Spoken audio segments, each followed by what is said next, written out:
57. The Bible and Property.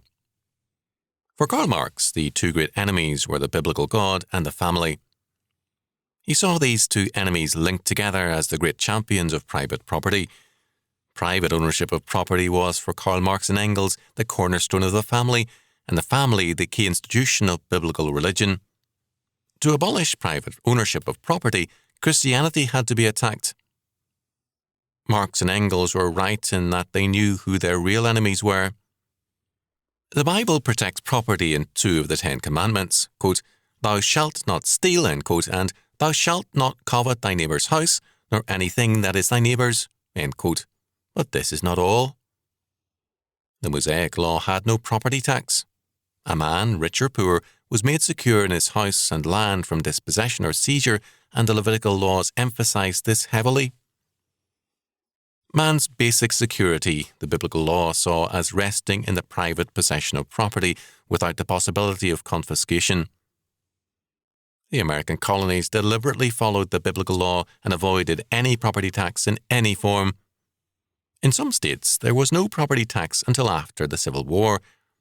Recently, Nebraska abolished both the state property tax and the state income tax. The Liberty Bell carries a verse from the Bible's law of property. Quote, "Proclaim liberty throughout all the land unto all the inhabitants thereof." Leviticus 25:10.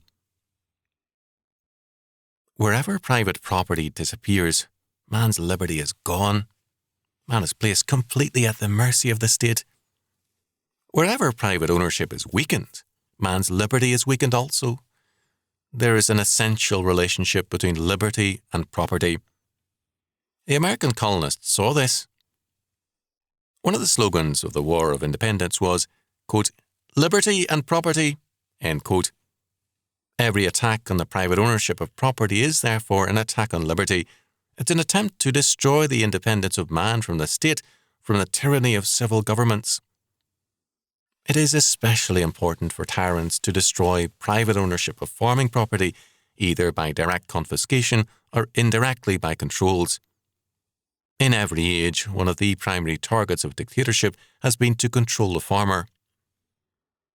The attack on private ownership is also an attack on the family because it destroys the family's independence and makes its members dependent instead on the state. The state takes the place of the father as a provider.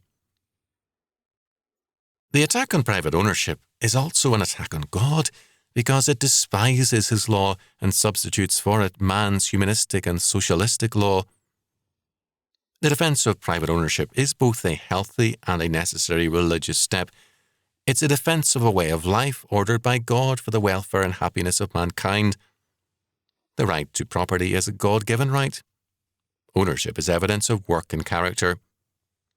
Every attempt to limit the right of ownership is a form of theft, and the Bible says clearly, "Thou shalt not steal."